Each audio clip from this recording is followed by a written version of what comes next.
Now, I want to spend a lot of time on this next reporting entity type, transfer processing facilities and operations. And the reason for that is because this, and as well as the disposal facilities, are the most complicated with respect to RDRS reporting requirements and have the most reporting requirements on them. So they must report transfer processing facilities and operations. They must report to the department, transfer or process 100 tons of reportable materials per quarter and have a solid waste facilities permit that corresponds to these transfer processing operations. So transfer processors have the obligation to report what they receive, meaning inflows, and I'll be referring it to that inflows for the duration of this presentation, as well as how to allocate those inflows to outflows, meaning what was sent out of the facility, and then show you all the possible outflows that could be reported leaving a transfer processor, and then how to report those outflows as well. So this is a diagram showing the inflow, and taking just to kind of orient ourselves here, the top box corresponds to incoming streams of materials. So that, and this is material that is accepted from each transfer processor.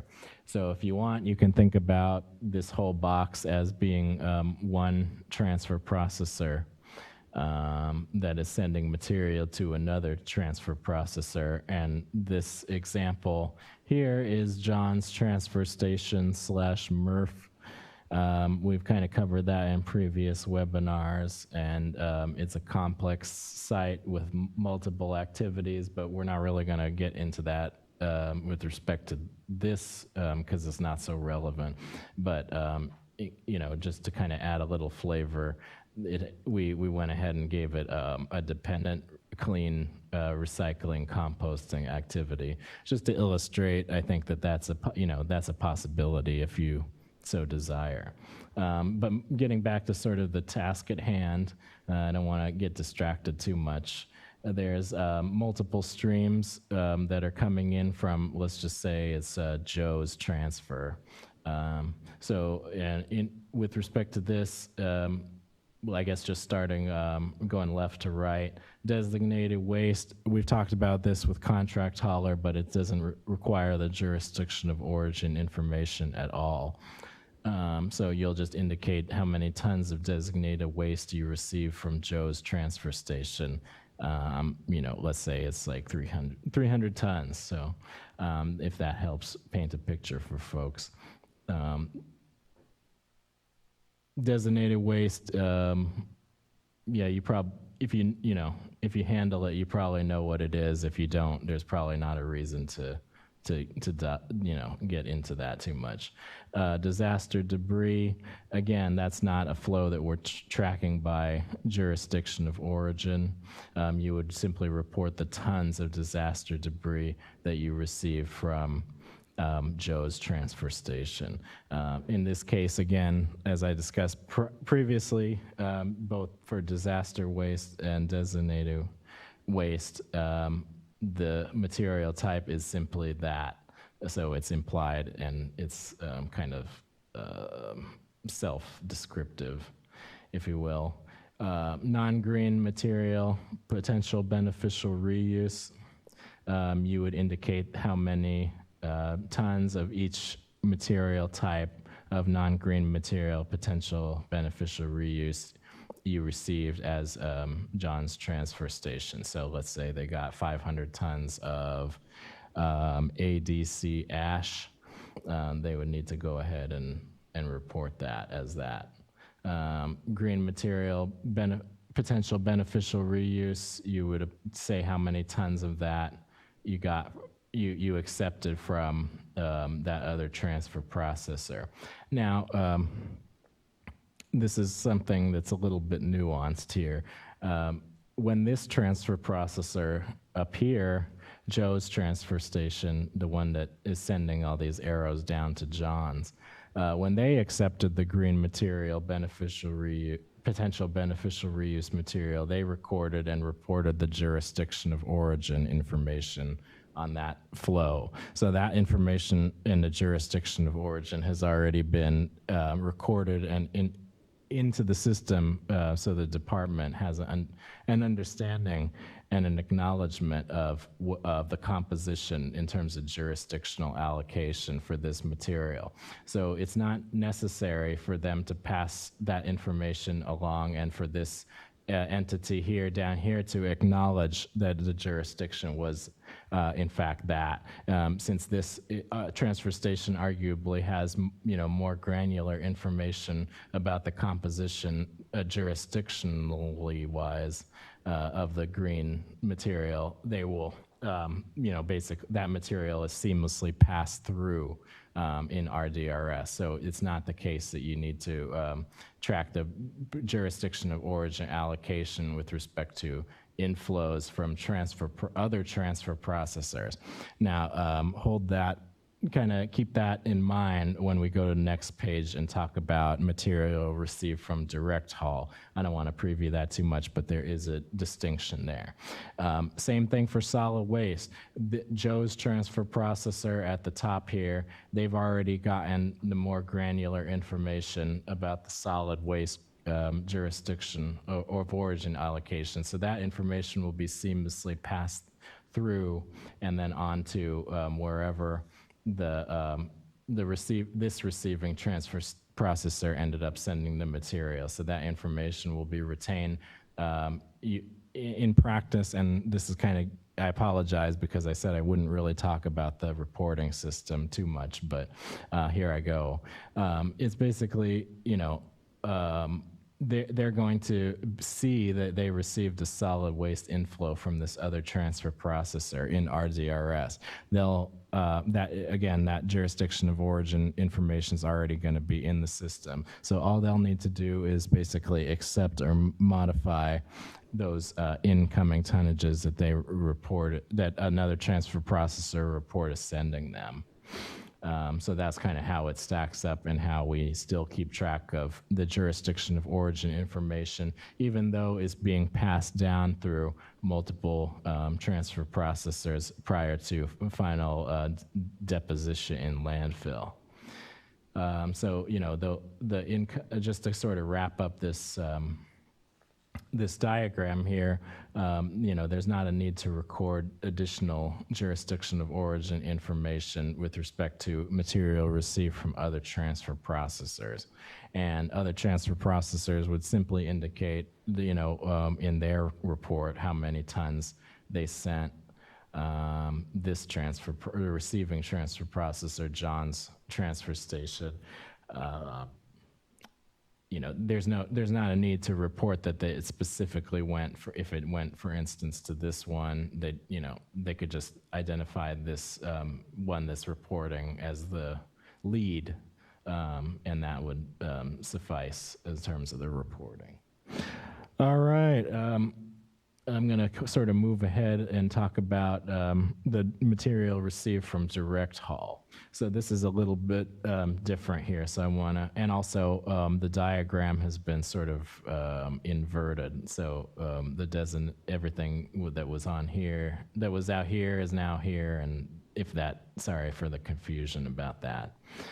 It's the same entity, John's transfer station, MRF, and this is actually going to, instead of thinking about this as a transfer station, this is material that was direct hauled to the facility. So I guess two things on this.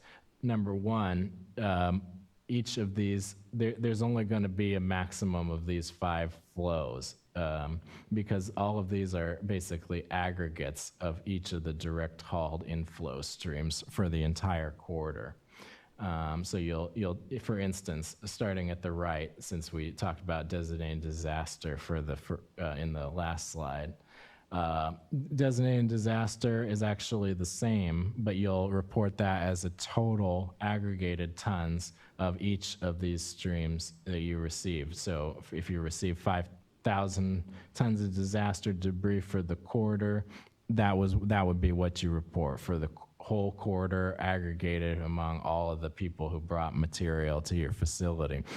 And specifically with regards to what we mean with by direct haul, that's every entity except another transfer processor, if that helps. So a recycler who brings material to a transfer station, that would be considered direct haul. A composter who brought material to a transfer station, that would be considered direct haul.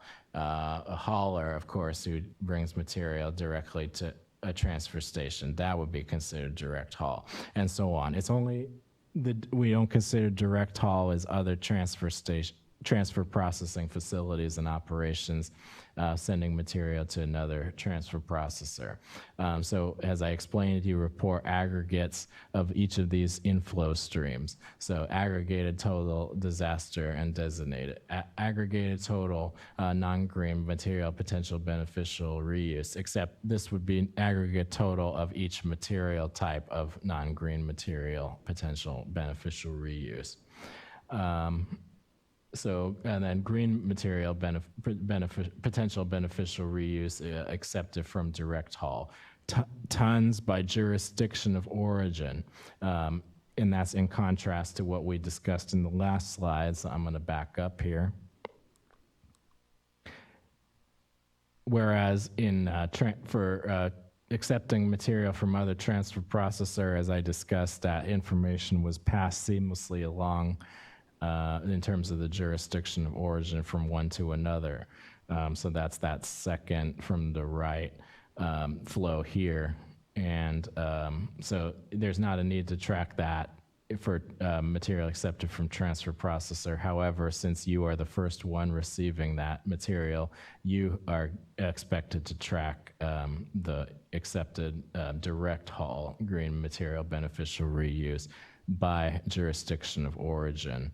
The reason for that, again, AB 1594, ADC green material counting as disposal, Jan 1, 2020, we need to be able to track that, assign it to jurisdictions in order to comply with the requirements laid out in that statute. Solid waste, much like contract haul, you would report the tons by jurisdiction of origin and the source sector of the material that you accepted from direct haul. And this is, again, this is an aggregate tonnage for the entire quarter. How many tons did you receive of solid waste for the entire quarter? And you would break that down by jurisdiction of origin and percent residential, commercial, self-hauled. So again, these are all aggregates, whereas these are for each transfer processor. So important to keep that in mind.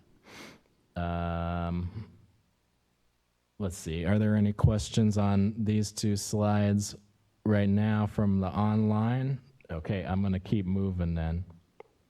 So this next one, I just want to brace yourself because this one looks a little bit complicated, but you know, we have a lot of time today, so we'll make sure to put everyone's worries at ease here.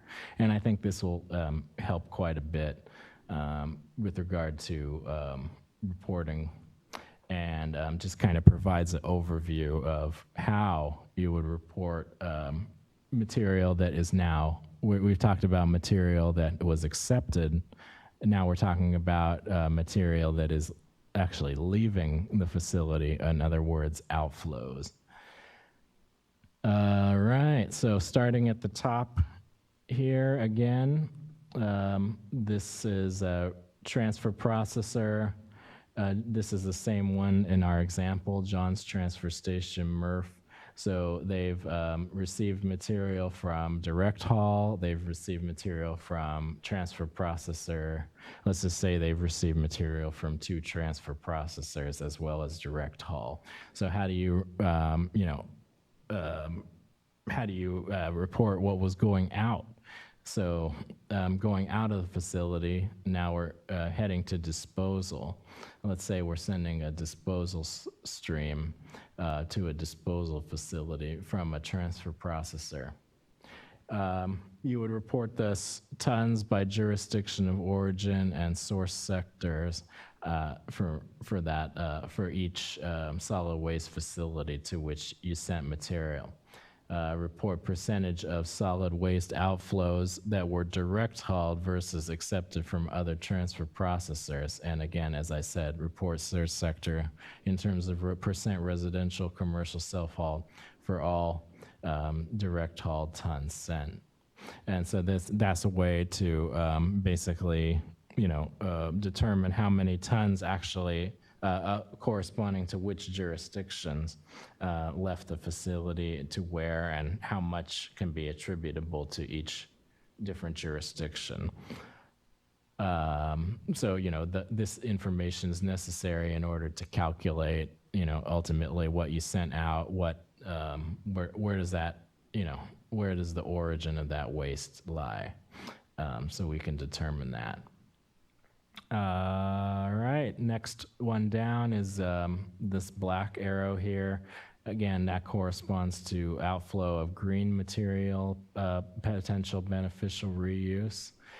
That would need to be expressed in terms of tons by jurisdiction of origin. Again, we talked about green material, ADC, counting as disposal, so needing to preserve that information when it's being sent to another facility or operation, most likely a disposal facility, but you never know. So going down, these next two I'll sort of discuss it at the same time because they usually kind of have the same requirements.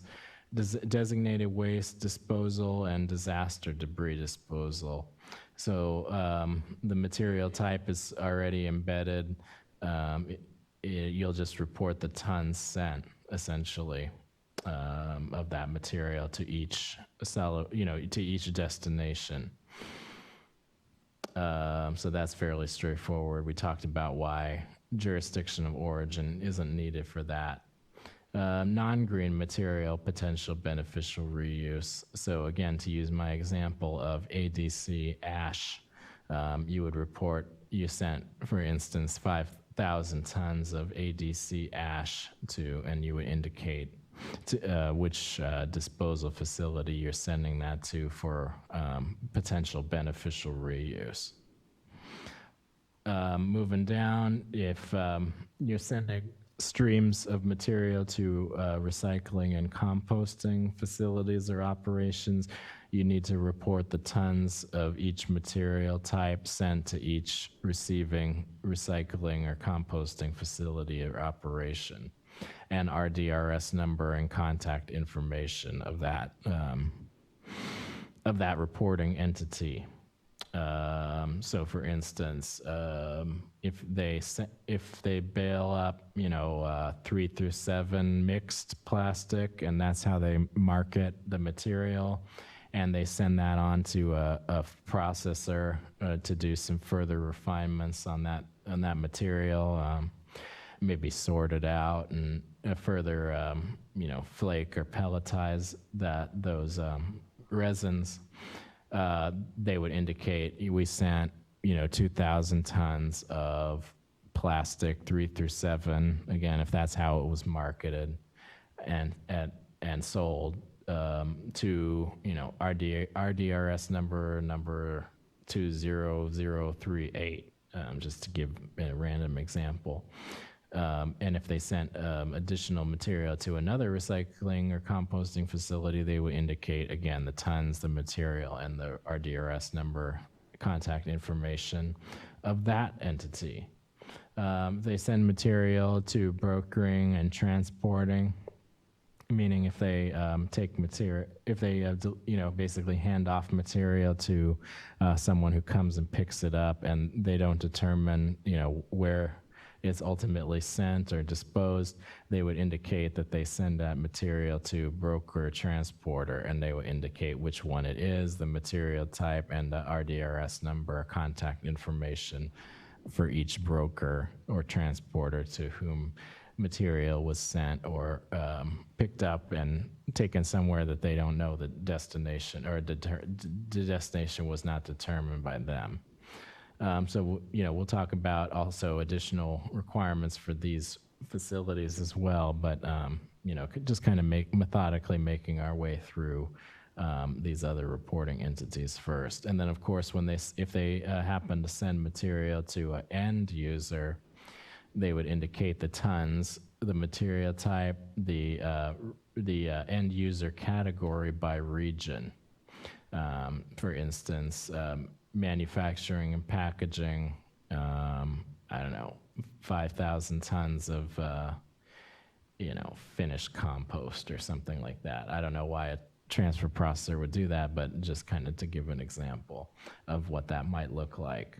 All right. Yeah, actually, it is possible if this dependent activity were, for instance, a composting facility, they would aggregate their reporting with and they chose to aggregate the reporting with the transfer processor. The transfer processor would report the outflow of that finished compost because they're taking the lead for the dependent sub-activity. So it's not out of the realm of possibility that we could see some stuff like that.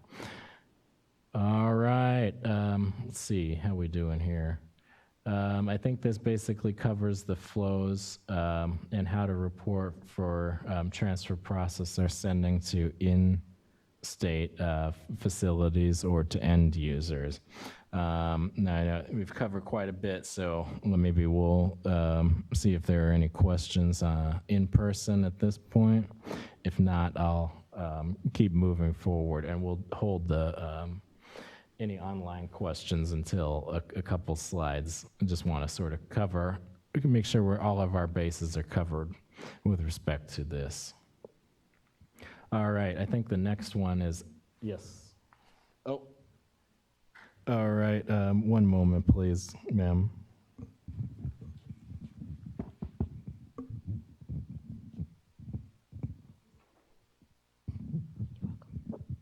Hi, Steve. Veronica Pardo, CRC Northern District.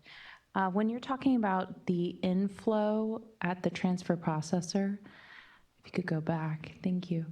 So it's my understanding we're not tracking the inflow of recyclable or green material other than that which is designated as BRU. Is that correct?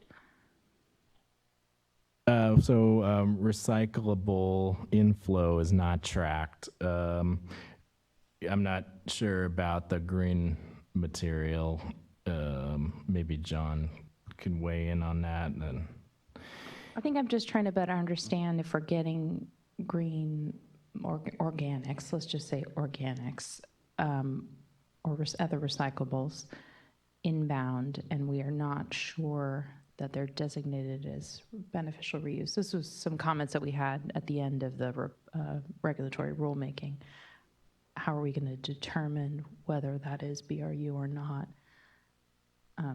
And how is that different or not than organics or recycling coming into the facility? That makes sense. So our manager, John Sitz, is going to take a crack at responding to that.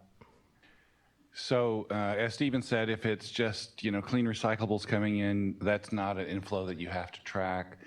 If it's green material and it's not going to go to beneficial reuse, that's an inflow. Like if you have a composting facilities don't have to track inflows of material. If it's material that you think might go to green beneficial reuse, then you should track the jurisdiction of origin, because that will be something that you have to report when you send it off. That's not totally clear, but so for inputs that could go to green beneficial reuse, I'd say, yeah, those are reportable in the sense that in the end, you need to know which jurisdictions of origin that material came from.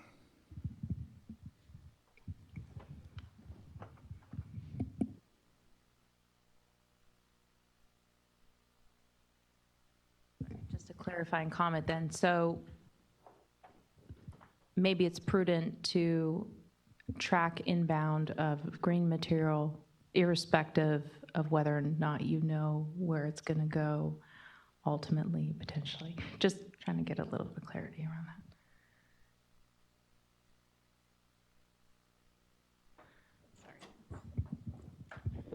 Yeah, I would say if you have a lot of mixed streams of green material coming in, and then there's a lot of different destinations that it can go to, it would probably be prudent to track it all when it's coming in, unless you are keeping it segregated. So, yeah, stuff I get from this city always goes through to ADC, and this other city says, you can't send any of my green material to ADC, so you keep that separate.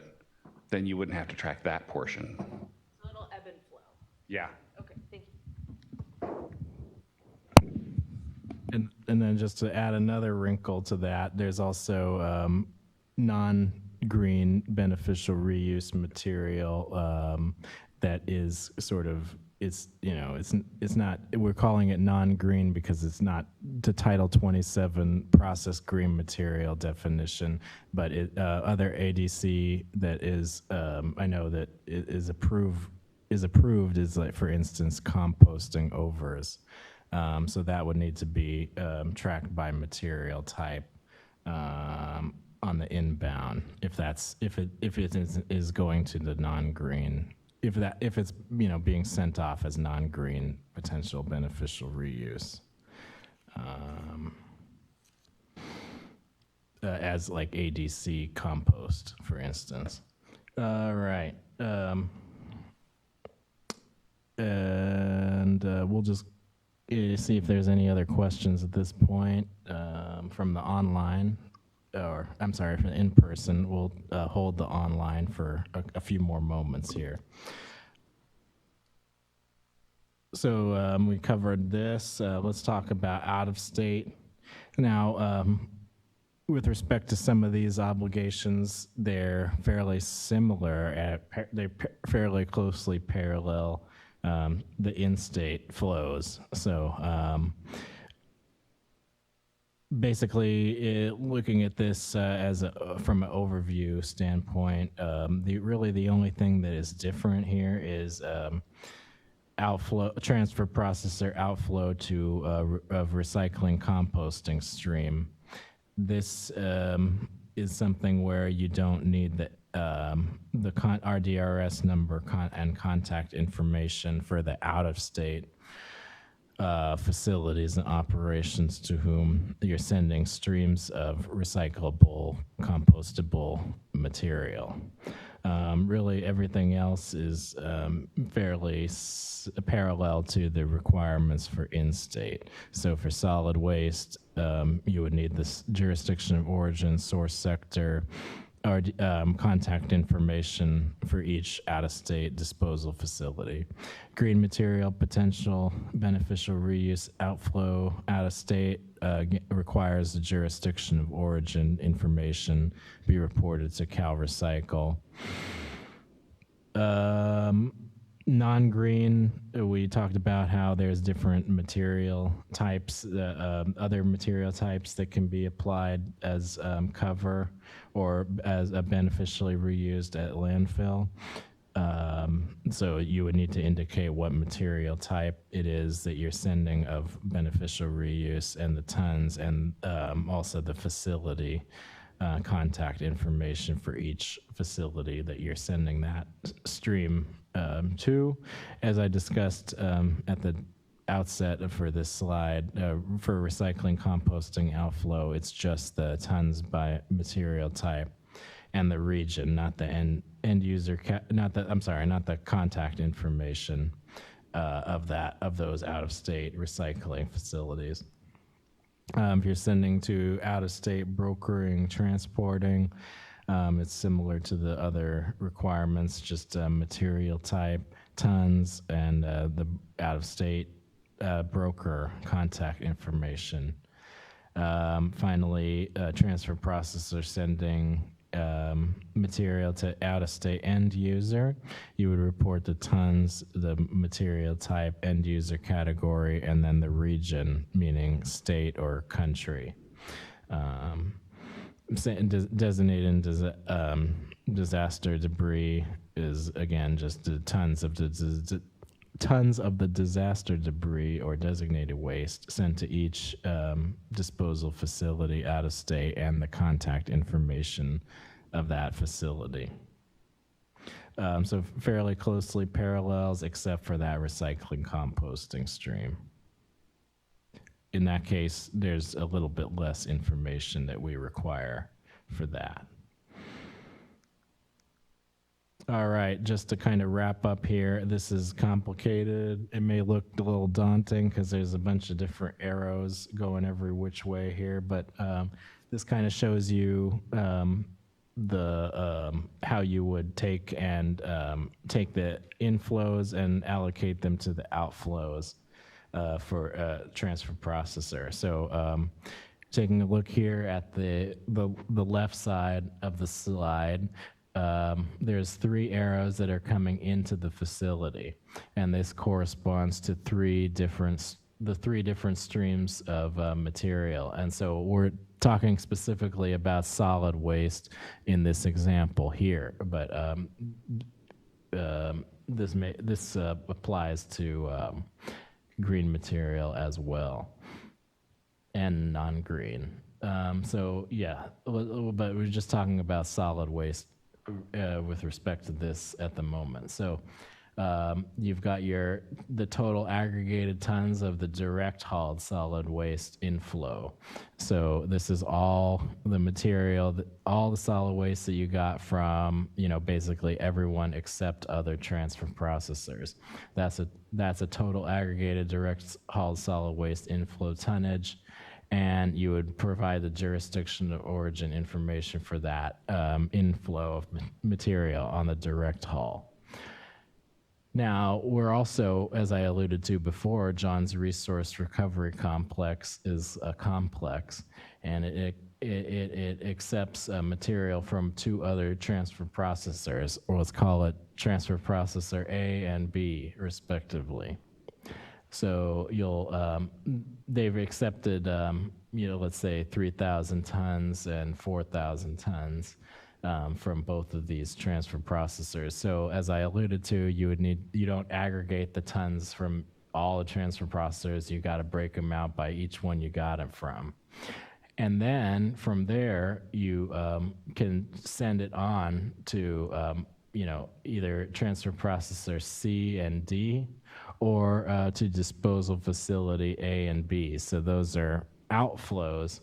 So in other words, leaving the facility, and that's demarcated by that crossing the box, crossing the border, as it were, and that'll show you, it's going to elsewhere. So transfer processor C is receiving material from direct haul. It's receiving material from transfer processor A and B, so it's getting it from everywhere. Now, what is a transfer processor who sends the material supposed to report in RDRS? Well, as indicated by the legend, you would for the direct haul material to each reporting entity you send a solid waste to. So this one, and this one.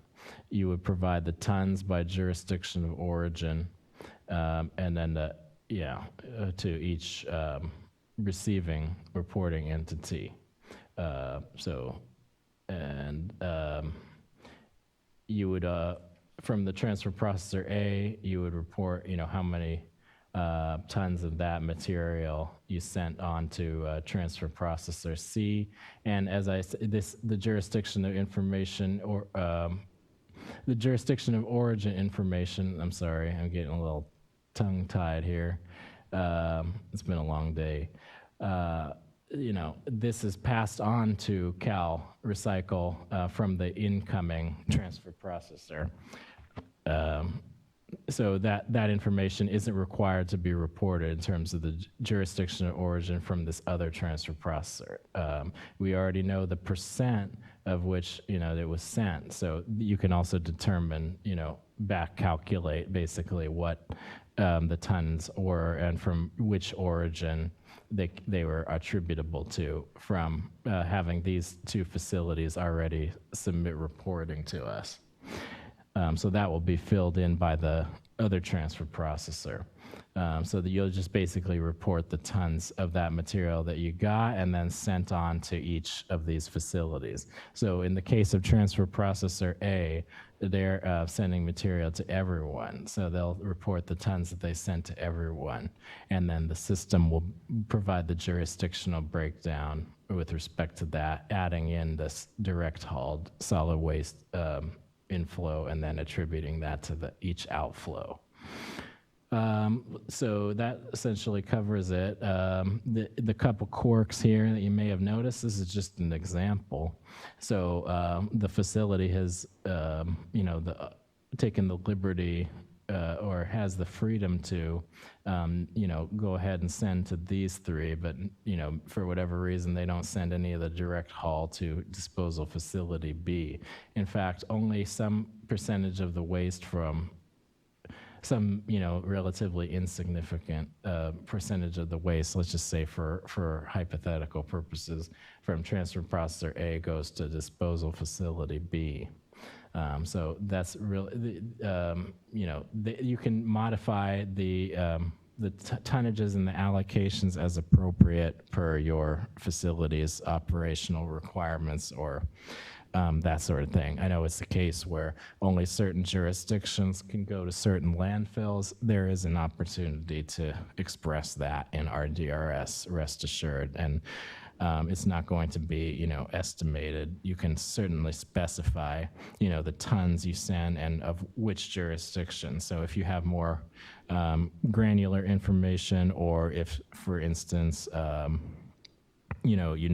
composition of the different jurisdictions from which waste was accepted, or some you can modify, the outgoing tonnages. But and again, not to get too ahead of ourselves, but by default, the percentage of material from that you received is going to be the same as what you send out in terms of solid waste. But again, there's an opportunity to modify those and the percent allocations as well, and as well as the percent from direct haul versus received from other transfer processors.